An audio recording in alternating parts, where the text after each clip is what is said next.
Welcome to Second Order. This is a quiet channel with slow, calm explanations of familiar things. There's nothing you need to do.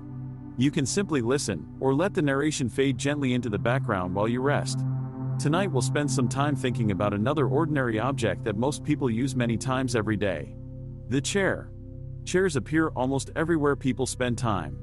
They sit around dining tables, along office desks, in classrooms, waiting rooms, cafes, airports, libraries, and quiet corners of homes. Most of us sit on several chairs during the course of a single day without paying much attention to them. We sit down to eat. We sit while reading or working. We sit while waiting. And yet the chair, like many everyday objects, did not always exist in the form we recognize today. In fact, for a very long time in human history, people did not use chairs at all. Instead, they simply sat on the ground. If you imagine the earliest human settlements, the idea of a chair might have seemed unnecessary. People gathered around fires, rested on flat stones, or sat directly on the earth. In many cultures this remained common practice for thousands of years. Even today, in some parts of the world, people still prefer to sit on mats or low cushions rather than elevated furniture. It is worth pausing on that for a moment. Sitting on the ground is not an absence of culture or comfort. It is simply a different relationship with the body and the surface beneath it. Floor-level sitting requires different muscles, different postures, and a different organization of the surrounding space. Furniture arranged for floor-level sitting looks quite different from furniture designed around elevated chairs. Tables sit lower. Storage is arranged closer to the ground. The entire interior follows a different logic. When chairs eventually appeared in these environments, they did not immediately replace what came before. In many places, elevated seating and floor-level sitting existed side by side for a very long time. The earliest forms of seating were often very simple. A smooth rock might serve as a seat. A fallen tree trunk might provide a place to rest after working. A pile of straw or animal skins could create a softer surface for sitting indoors. These solutions required no special construction. They simply made use of materials that already existed in the surrounding environment. Over time, however, people began experimenting with more deliberate forms of seating. One of the earliest examples was the stool. A stool is essentially a raised platform supported by legs. Unlike a modern chair, it usually has no backrest and no armrests. But it lifts the body slightly above the ground. This small elevation provides several advantages. It keeps the body away from cold or damp surfaces. It allows people to stand up more easily. And it can make long periods of sitting slightly more comfortable. Early stools were often carved from a single piece of wood or assembled from several pieces joined together. They might have 3 legs or 4. 3-legged stools were particularly stable on uneven ground because 3 points always rest securely on a surface. 4-legged stools, on the other hand, offered a slightly larger seating area and a familiar symmetrical shape. The 3-legged design is worth noticing as a small piece of practical geometry. On a rough or uneven floor, a 4-legged stool will occasionally rock because all 4 legs must reach the ground at exactly the same level. 3 legs never have this problem. The surface can be irregular, and the stool will still sit flat. This is the kind of solution that does not require any knowledge of mathematics to discover. It emerges from observation. Someone noticed that one design worked better than the other on uneven ground, and that observation carried forward into the design. As woodworking tools improved, stools became more refined. Craftspeople learned how to shape wood so that the legs were strong but not excessively thick. They experimented with ways of joining the legs to the seat using wooden pegs or carved joints. These small improvements made stools more durable and easier to produce. Eventually, someone added a simple backrest. This small addition created something closer to what we now recognize as a chair. A backrest allows the person sitting to lean slightly backward, distributing weight more comfortably. Instead of supporting the entire upper body using muscles in the back and abdomen, the sitter can relax into the structure of the chair itself. This change may seem small, but it had a noticeable impact on how seating was used. People could remain seated for longer periods without fatigue. It is easy to underestimate how significant this was. Before the backrest, sitting for extended periods required active muscular effort. The back had to hold itself upright. After a while, that effort became uncomfortable, and people would shift position, stand, or move around. The backrest changed that relationship. It transferred the work of staying upright from the muscles to the structure of the chair. Sitting became something a person could do passively, without continuous effort. This made chairs suitable for activities that required sustained stillness. Reading, writing, listening, waiting. And as societies became more organized, seating itself began to carry symbolic meaning. In several ancient civilizations, chairs were not common objects for everyday use. Instead, they were reserved for individuals of authority. In ancient Egypt, for example, elaborate chairs were often associated with royalty or high-ranking officials. These chairs could be made from carved wood, decorated with gold leaf, or inlaid with precious materials. They sometimes included armrests and detailed carvings of animals or geometric patterns. The elevated position of the chair, combined with its decorative craftsmanship, signaled status and power. Ordinary people continued to sit on stools, benches, or the ground. But the chair itself became a visual marker of authority.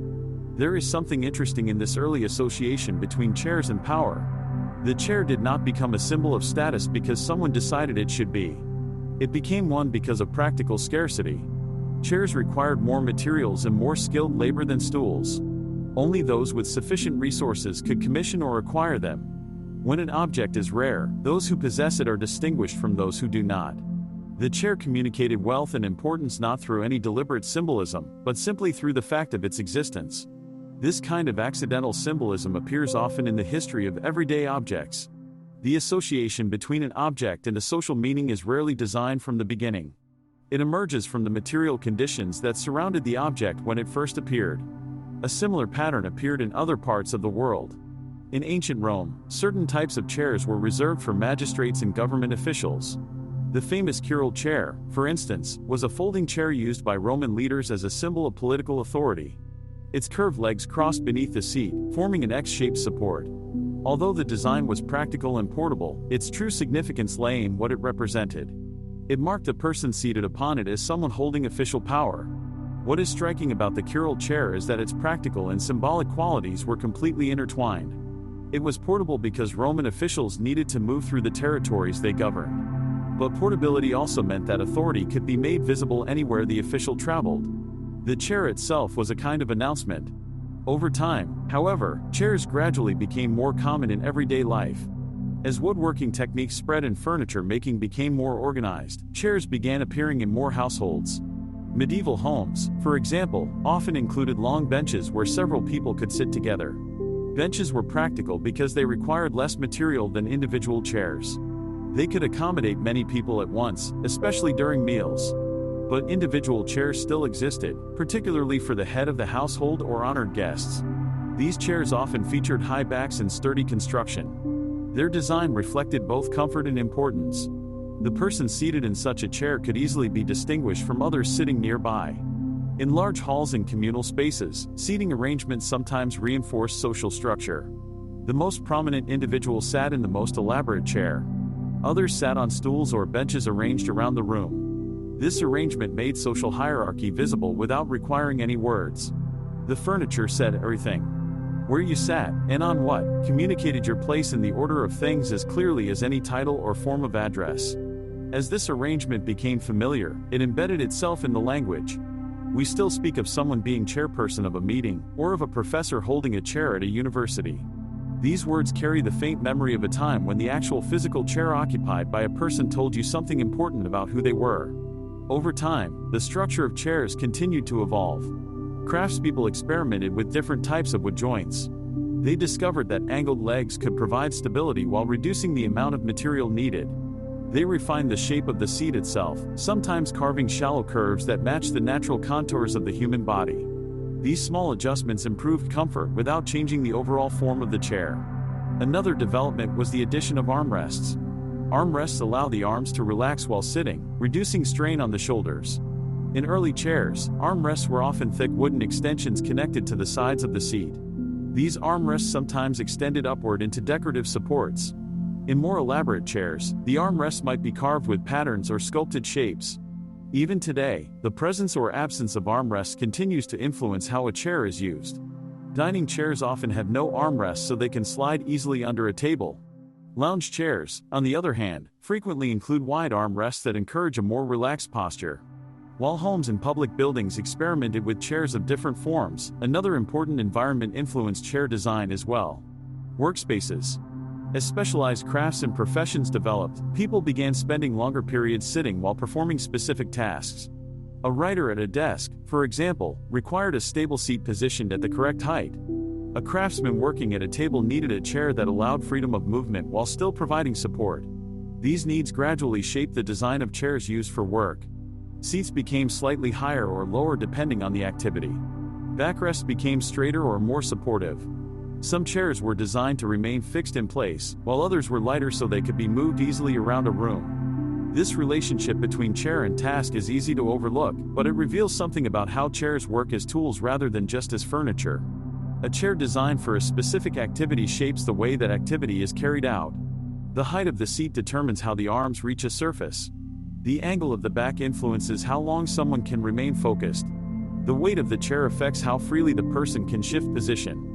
In this sense, a well-matched chair and task support each other quietly. When the fit is right, the chair disappears from awareness entirely. The work is simply easier.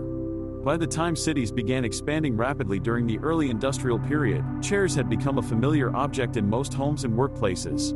Furniture workshops produced chairs in larger quantities. Although each chair might still be assembled by hand, the general patterns of design were becoming more standardized. Certain shapes proved reliable. 4 legs. A flat or slightly curved seat. A backrest rising vertically. These features appeared again and again in different styles of chairs. Even when decorative elements changed, the underlying structure remained recognizable. The chair had settled into a form that balanced stability, comfort, and practicality. And from this point forward, most innovations in chair design would focus on refining these elements rather than reinventing them entirely. In the next part, we'll continue exploring how chairs changed as manufacturing expanded, how materials such as metal and fabric began appearing more frequently, and how modern chairs eventually developed features like adjustable height and rolling wheels. For now, it's enough to notice that something as ordinary as the chair represents a long history of experimentation, craftsmanship, and gradual improvement. And like the door we explored earlier, the chair now performs its role so quietly that most of us rarely stop to think about how it came to look the way it does today. As chairs gradually became more common in homes and public spaces, the craft of making them also became more refined. Early chairs had been relatively simple objects. A flat seat, several supporting legs, and a vertical backrest were often enough to create a usable piece of furniture. But once chairs began appearing more frequently in everyday life, builders and craftspeople started paying closer attention to the details that made them comfortable, durable, and visually pleasing. One of the most important aspects of chair design became the way different pieces of wood were joined together. Wood, although strong, behaves differently from materials like stone or metal. It expands slightly when exposed to moisture and contracts again when the air becomes dry. If wooden pieces are simply nailed together without careful planning, the structure may loosen or crack over time. To solve this problem, furniture makers developed specialized joints that allowed wooden parts to hold together securely while still accommodating small movements in the material. One of the most widely used methods was the mortise and tenon joint. In this system, one piece of wood contains a rectangular opening called the mortise, while another piece has a protruding section called the tenon that fits precisely into that opening. When assembled correctly, the tenon slides into the mortise and forms a strong connection that resists twisting and bending. This technique proved particularly useful for chair construction because chairs must support the shifting weight of the person sitting in them. Every time someone sits down or stands up, the joints of the chair absorb small stresses. A well-crafted joint allows the chair to endure these movements for many years. It is worth considering what this kind of craftsmanship required of the people who practiced it. A joint that fits precisely is not made by guesswork. It requires careful measurement, steady hands, and a detailed knowledge of how wood behaves under different conditions. These skills were passed from one generation to the next, refined through long experience. A chair built with well-made mortise and tenon joints might last for decades. The same chair built with poorly fitting joints would begin to loosen within a few years of use. The difference was invisible to anyone looking at the finished piece. But the maker knew exactly where that difference lived. As craftsmen improved their understanding of these techniques, chairs became more reliable and long-lasting. Another feature that gradually evolved was the shape of the seat itself. Early chairs often had completely flat seats. While this worked well enough for short periods of sitting, a flat surface does not always distribute body weight comfortably. Over time, furniture makers began shaping the seat slightly so that it followed the natural contours of the human body. Sometimes the seat was carved into a shallow curve. In other cases, woven materials such as cane or rush were stretched across the seat frame. These woven seats created a flexible surface that adjusted slightly when someone sat down. This flexibility made the chair more comfortable while also reducing the amount of wood required. Woven seating surfaces became particularly popular in many parts of Europe and Asia. In these designs, the wooden frame provided the structure while the woven material formed the sitting surface. If the woven material eventually wore out, it could often be replaced without rebuilding the entire chair. This combination of durability and repairability helped extend the life of many chairs. The woven seat is also an interesting example of how different craft traditions can combine in a single object. The woodworker shaped the frame. The weaver supplied the surface. Two distinct skills contributed to a single piece of furniture. And in many cases, these contributions were made by different people, sometimes in different places. The finished chair was, in a quiet sense, a collaborative object. As chair construction became more advanced, decorative elements also began to appear more frequently. While early chairs had focused mainly on function, later examples often included carved patterns or shaped components that added visual interest. Chair backs might feature curved wooden slats arranged in symmetrical patterns. Legs could be turned on a lathe, creating rounded shapes and repeating grooves along the length of the wood. Armrests sometimes curved gently outward, forming smooth surfaces for the arms to rest upon. These decorative elements reflected the growing role of chairs within domestic interiors. A chair was no longer simply a place to sit. It was also part of the visual environment of the room. In many homes, chairs were arranged around tables or along walls in ways that complemented the design of the surrounding furniture. Dining rooms, for example, often included sets of chairs designed to match the dining table. Each chair followed the same proportions and style, creating a sense of balance around the table. In contrast, chairs placed near fireplaces or reading areas might be designed for greater comfort. These chairs sometimes featured wider seats and slightly reclined backrests that encouraged a relaxed posture. The fireplace chair and the dining chair were both chairs, but they communicated quite different things about the activity they were designed to support. One invited lingering. The other invited uprightness and attention. These signals were not written anywhere. They were built into the shape of the object itself. As homes became more specialized in their layout, chairs adapted to the different purposes of each room. A dining chair needed to allow someone to sit upright while eating. A writing chair at a desk required a stable seat positioned at an appropriate height. A lounge chair, on the other hand, encouraged a slower pace. Its backrest might lean slightly backward, and its seat might be deeper, allowing the body to settle more comfortably. The variety of chair designs continued expanding as cities grew and different kinds of public spaces appeared. Schools, for example, required chairs that could accommodate many students in a single room. These chairs needed to be sturdy, relatively lightweight, and easy to arrange in rows.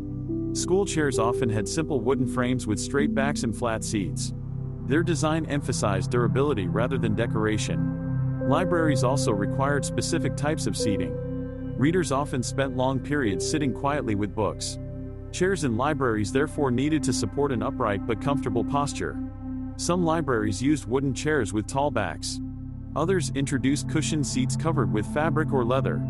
In both cases, the goal was to create seating that encouraged calm concentration. In cafes and restaurants, chairs served yet another role. They needed to be comfortable enough for customers to relax during a meal, but also compact enough to fit efficiently around tables. Restaurant chairs often featured slender legs and lightweight frames so that staff could move them easily when cleaning or rearranging the dining area. Even the sound of chairs moving across the floor became part of the atmosphere of these spaces. The soft scraping of chair legs on wooden floors or tiled surfaces became a familiar background sound in many public environments. These acoustic qualities of chairs are rarely considered during design, yet they become very much a part of how a space feels. A room full of wooden chairs on a stone floor produces a very different quality of sound from a carpeted room with upholstered seating. The furniture shapes the sound environment as well as the visual one. As the industrial era progressed, manufacturing techniques began to transform how chairs were produced. Instead of crafting each chair entirely by hand, factories developed methods for producing chair components in larger quantities. Steam bending, for example, allowed wood to be shaped into smooth curves by heating it with steam and then bending it around molds. This technique made it possible to create elegant curved chair backs and rounded frames that would have been difficult to carve from solid wood. One of the most famous examples of steam-bent furniture appeared in the 19th century with the development of bentwood chairs. These chairs used curved wooden elements that were both lightweight and strong. Their simple, graceful shapes made them popular in cafes, homes, and public buildings across many countries. Because the curved pieces could be produced efficiently, these chairs became widely available and relatively affordable. The bentwood chair is a good example of how a manufacturing innovation can change not just production, but also design. The steam bending process made certain shapes possible that had previously been impractical. And those new shapes opened up an aesthetic that had not existed before. The chair looked different because it was made differently. This connection between making and appearance runs through much of the history of furniture design. New tools and techniques do not simply produce the same designs more efficiently. They create the conditions for designs that would not have been imagined without them. Industrial production also introduced new materials. Metal frames began appearing in certain types of chairs, especially those designed for outdoor use or heavy public traffic. Metal chairs could be thinner than wooden ones while still maintaining strength. Later, the development of molded materials and plastics allowed chairs to be formed as single continuous shapes rather than assembled from multiple parts. Despite these changes in materials, the basic structure of the chair remained surprisingly consistent. Most chairs still relied on the same essential components: a seat, supporting legs, a backrest, sometimes armrests. The proportions might change slightly. The materials might vary. But the overall concept remained recognizable. By the early 20th century, chairs had become such a normal part of everyday life that people rarely questioned their design. They were simply expected to be present wherever sitting might occur. In homes, offices, trains, waiting rooms, classrooms, and public halls, chairs quietly provided a place to rest. And because chairs are used so frequently, they slowly accumulate the marks of daily activity. Wooden chairs may develop smooth areas where hands have repeatedly grasped the backrest. Fabric cushions may show slight impressions where people have sat over the years. Metal frames may carry faint scratches from being moved across floors. These small traces tell a quiet story of use. Each mark represents a moment when someone sat down, rested for a while, and then stood again to continue with their day. Over long periods of time, these ordinary actions become part of the life of the chair itself. It becomes an object that has quietly supported countless moments of work, conversation, reading, waiting, and rest. And because chairs are so ordinary, we rarely notice how much thought and craftsmanship has gone into their design. Yet behind every chair is a long history of small adjustments. Someone experimented with the angle of the backrest. Someone refined the joint that holds the legs together. Someone discovered a better way to shape the seat for comfort. These improvements accumulated slowly across generations. And the result is the chair we recognize today. A familiar object that supports us quietly without demanding attention.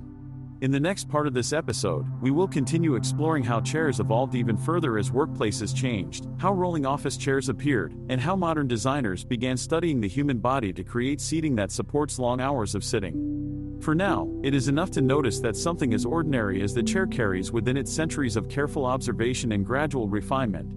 And like many objects we encounter every day, it quietly performs its task while remaining almost invisible to our attention.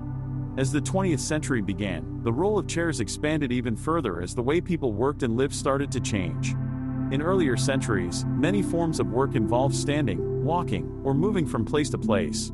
Farmers worked in fields, craftspeople moved around workshops, and traders spent much of their day traveling between markets and towns. But as offices began to appear in growing cities, more people started spending long hours seated at desks. This shift created new challenges for chair design.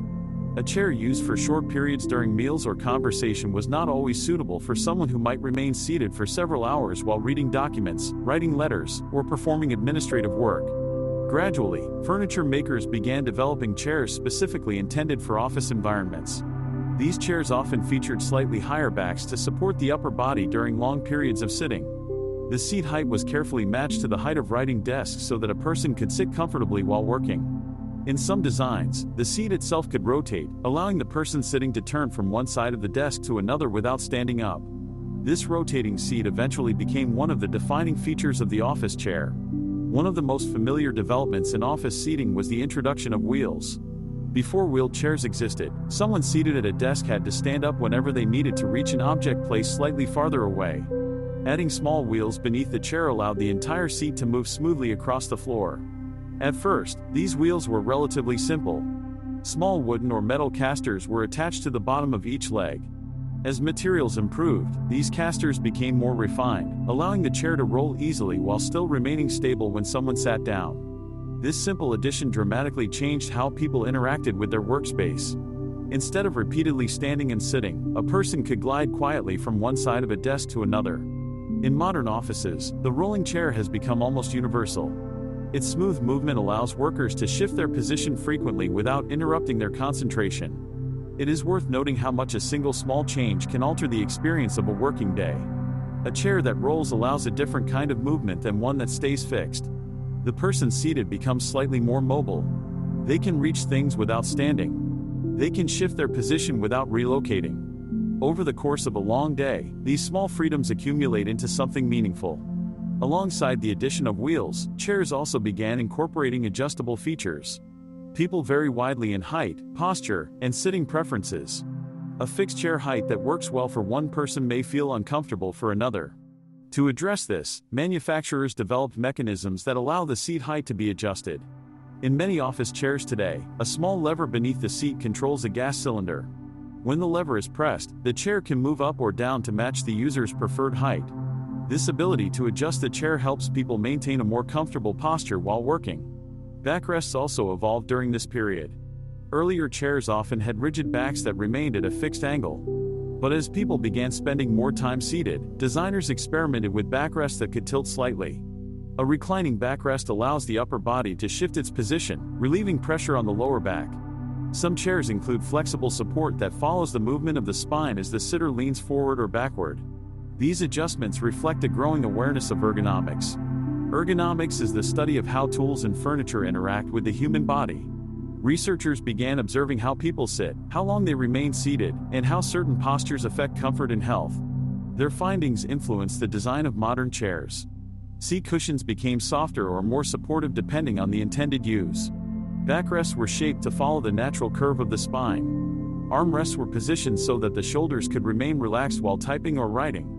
Although these improvements may seem subtle, they represent an important stage in the evolution of chairs.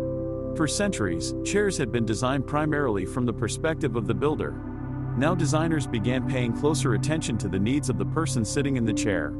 This shift in perspective, from the object outward to the person inward, changed what designers looked for when evaluating a chair. The question was no longer simply whether the chair was sturdy or well made. It was whether the person sitting in it after several hours still felt comfortable. Whether their back was supported, whether their arms were at a natural height, whether they could shift position easily. These are questions about human experience rather than about material strength. And asking them produced a different kind of chair. Another area where chair design continued evolving was transportation. As trains, buses, and airplanes became common forms of travel, seating arrangements needed to accommodate large numbers of passengers in relatively limited space. In trains, rows of seats were arranged so that passengers could sit facing forward or sometimes facing each other across small tables. Train seats often included padded cushions and upright backs designed to support passengers during long journeys. Some trains introduced reclining seats that could tilt slightly backward, allowing travelers to relax more comfortably. Buses adopted similar seating arrangements, though space limitations required seats to be narrower and positioned more closely together. Despite these constraints, designers attempted to balance efficiency with comfort. Even small adjustments to seat shape or cushion thickness could influence how comfortable passengers felt during a trip. Airplane seating introduced additional challenges. Aircraft cabins must accommodate many passengers within a narrow space. At the same time, seats must remain lightweight in order to reduce the overall weight of the aircraft. For this reason, airplane seats often use lightweight metal frames combined with thin cushions and fabric coverings. Although airplane seats may appear simple, their design is carefully engineered to meet safety regulations and space requirements. Even the folding tray table attached to the back of the seat in front of a passenger reflects thoughtful design choices. Each component must remain secure during turbulence while still allowing the passenger to sit comfortably. Transportation seating is an interesting case where design operates under extremely tight constraints. Every gram of weight matters. Every centimeter of space is spoken for. The designer cannot simply add a cushion or widen the seat without consequences elsewhere in the aircraft or bus. The result is a kind of engineering optimization that is invisible to the passenger but present in every detail of the seat. Beyond offices and transportation, chairs also evolved in public spaces. Waiting rooms, for example, required seating that could withstand constant use by many different people. Hospitals, airports, and government buildings often installed rows of connected chairs mounted on metal frames. These seating units allow multiple people to sit side by side while reducing the likelihood that chairs will be moved or rearranged. The design is practical and durable, even if it sacrifices some individual comfort. In parks and outdoor spaces, benches often serve a similar purpose. Although technically not individual chairs, benches provide shared seating where people can rest briefly while enjoying the surrounding environment. Outdoor benches are typically constructed from materials that can withstand weather exposure. Wood, metal, or stone may be used depending on the climate and design of the park. The shape of the bench often encourages a relaxed posture, allowing visitors to sit quietly while observing the landscape. Restaurants and cafes continue to use a wide variety of chairs as well. Some establishments prefer lightweight chairs that can be moved easily when cleaning or rearranging tables. Others select heavier chairs that remain stable and durable during frequent use. The appearance of the chairs often contributes to the atmosphere of the space. A small cafe might choose simple wooden chairs with curved backs. A modern restaurant might use metal frames with minimalist shapes. Although the styles differ, the underlying function remains familiar. The chair provides a temporary place for someone to sit, eat, talk, and rest before continuing with the day. At home, chairs continue to serve many different purposes. Dining chairs surround the table where families gather for meals. Desk chairs support students or workers during periods of study. Lounge chairs provide a comfortable place to read or relax in the evening. Even small folding chairs may appear occasionally during gatherings when extra seating is needed. Each type of chair reflects a slightly different balance between comfort, stability, and portability. Yet across all these variations, the basic structure remains recognizable. A surface to sit on, support beneath, and often a backrest behind. The chair continues performing the quiet role it has developed over centuries, supporting the body while people focus their attention elsewhere. And as long as people need places to sit while working, waiting, eating, or resting, the chair will likely remain one of the most familiar objects in everyday life. By the time we reach the present day, chairs have become such a normal part of everyday life that most people hardly notice them at all. They are simply there, waiting quietly in the background of almost every environment we enter. When we walk into a room, our attention is usually focused on the activity taking place inside the space rather than on the furniture itself. Yet if we pause for a moment and look around carefully, chairs are often among the most numerous objects in the room. They appear around dining tables. They line the edges of conference rooms. They sit in rows inside classrooms. They wait patiently along the walls of waiting rooms in clinics and offices.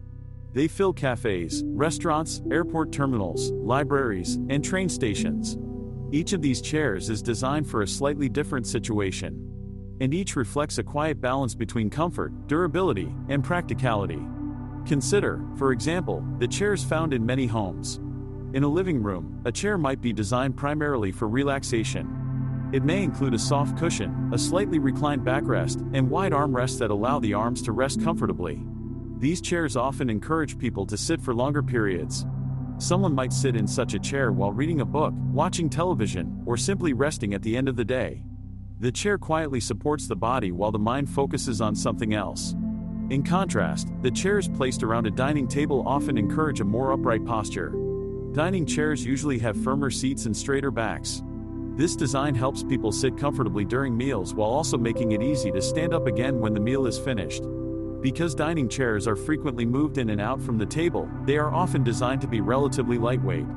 A person can pull the chair away from the table, sit down, and then push it back again without much effort. In many households, dining chairs are arranged in sets so that the table appears balanced and symmetrical. Each chair shares the same shape, height, and material. The repetition of this design creates a quiet sense of order around the table.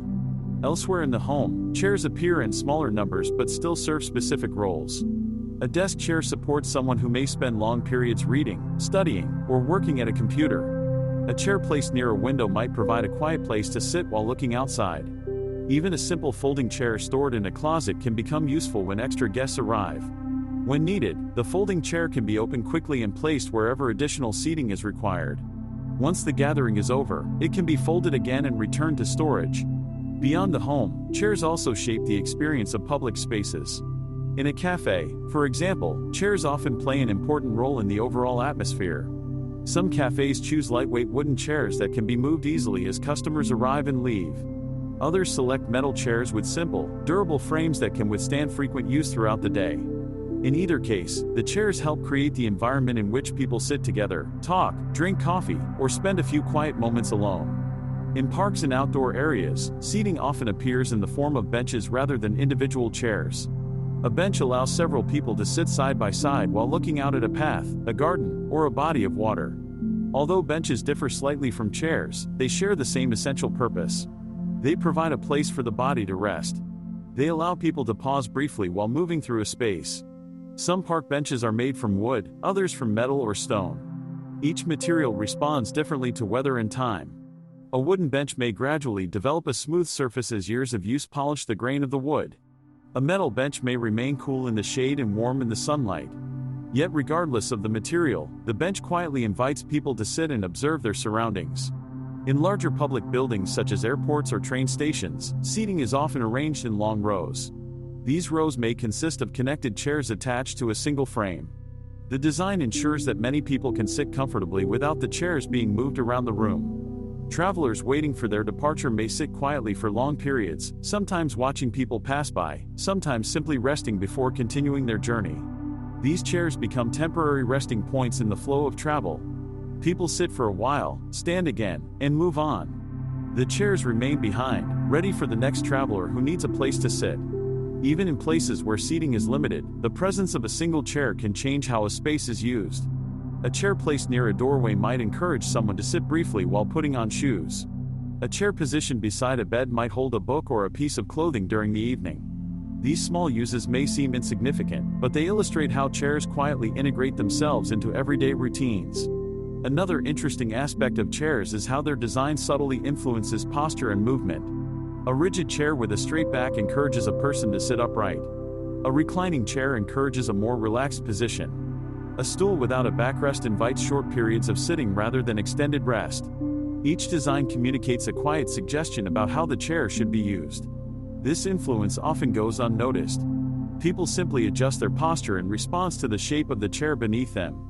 Over time, designers have continued studying how different shapes and materials affect comfort. Modern ergonomic chairs, for example, are designed with adjustable components that allow the seat height, backrest angle, and armrest position to be customized. These adjustments help accommodate the natural variations in body size and posture among different people. Although ergonomic chairs may appear complex compared to traditional wooden chairs, they follow the same basic principle that has guided chair design for centuries: supporting the body in a stable and comfortable position. Yet even with all these variations, wooden chairs, metal chairs, cushioned chairs, folding chairs, rolling office chairs, and benches, the underlying concept remains remarkably simple. A chair lifts the body slightly above the ground. It distributes weight across a surface.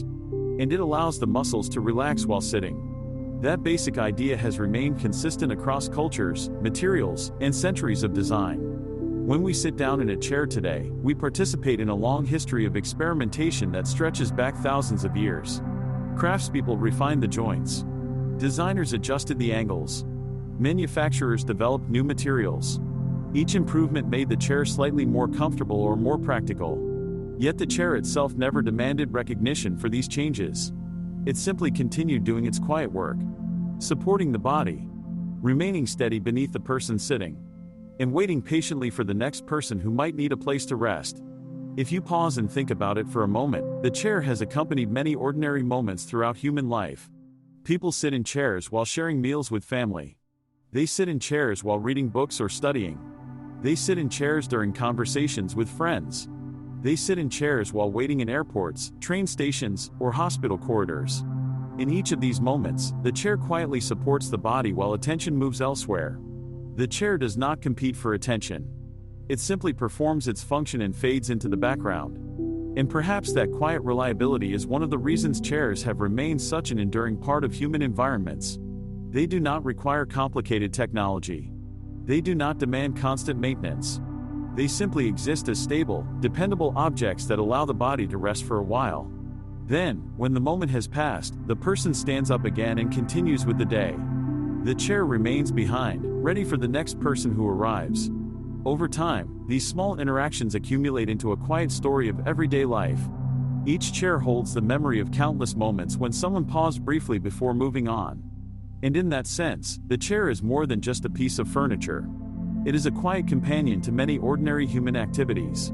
Always present, rarely noticed, but always ready when someone needs a place to sit. One thing that becomes clear when you begin paying attention to chairs is how closely they are tied to the rhythm of ordinary days. Most people move between different chairs many times before the day is over. The chair at the kitchen table in the morning, a seat on a bus or train, a desk chair through the working hours, perhaps a chair in a waiting room at some point during the afternoon, the dining chair again in the evening. Each of these chairs marks a transition between activities. Sitting down signals that one phase of the day has arrived. Standing up again signals that it is ended. We rarely notice these transitions while they are happening. The movement between sitting and standing becomes automatic, folded into the background of the day without any conscious attention. But if you watch a busy public space for a while, the pattern becomes visible. People approach a seat, pause, lower themselves into it, and settle. For a time they are still. Then something shifts, a thought, an alert, the end of a task, the arrival of someone, and they stand again and move on. The chairs remain in place through all of this. They do not change between users. They do not carry any trace of the previous person. They are simply ready for whoever arrives next. This consistency is part of what makes chairs so useful. They are neutral in a way that few objects are. They ask nothing of the person who sits in them. They require no particular knowledge or preparation. You simply sit, and they support you. Chairs also carry a quiet social dimension that is easy to overlook. When seating is arranged around a table, it creates a shape that defines how conversation can flow. People at a round table are all at the same distance from each other. People at a long rectangular table have neighbors beside them and distant faces across the room. The arrangement of the chairs quietly influences who speaks to whom. In meeting rooms, the chair at the head of the table still carries a residual significance that is hard to fully explain.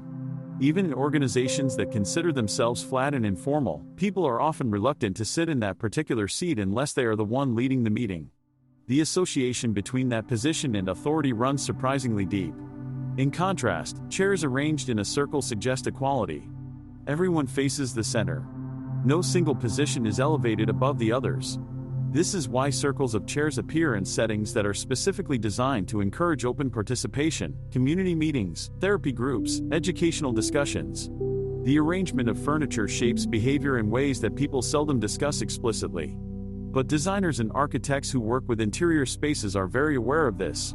Choosing the right chairs and placing them thoughtfully is a way of influencing how a space will be used, long before any person walks through the door. There is also something worth noticing about how chairs change the feel of an empty room. A room without any furniture has a particular quality of openness. Nothing defines the space. Nothing suggests what should happen there. Add a single chair, and the room immediately becomes more specific. The chair suggests that someone will sit. It implies rest, or work, or waiting. It gives the space a kind of readiness. Add several chairs arranged around a table, and the room becomes more defined still. It becomes a place where people might gather. The chairs form a layout that anticipates a particular kind of activity. This is furniture as architecture in miniature. The chairs do not change the walls or the ceiling or the floor, but they transform the feel of the space simply by being arranged within it. Chairs also serve as quiet records of the time and place in which they were made. A chair from a particular era carries within its shape and materials the preferences, technologies, and values of that moment. You can look at a chair and, with some knowledge of history, make reasonable guesses about when it was built and where. The heavy turned legs and high carved back of a 17th century chair speak to the woodworking traditions of that period, and to an interior environment where display and formality were important. The light, bentwood curves of a 19th century cafe chair speak to the new manufacturing possibilities of the industrial era, and to a growing culture of public gathering in urban spaces. The molded plastic shell of a mid-20th century chair speaks to experiments with new materials, and to a design philosophy that was interested in geometric simplicity and democratic production. Each of these chairs is a product of its time. Not because anyone set out to make a historical document, but because design is always shaped by the materials available, the tools in use, the tastes of the period, and the needs of the people living in that moment. When those conditions change, the chairs that follow them look different. Not dramatically different, necessarily. The basic form remains. But the details shift. The proportions change. New materials replace old ones. This is one of the quieter ways that history moves through everyday objects. The changes are too slow to notice while they are happening. But seen across a longer span of time, the evolution is clear.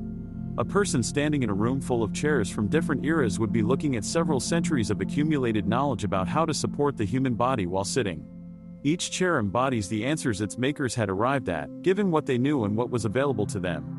That accumulation continues today. Designers are still refining the chair. New materials offer new possibilities.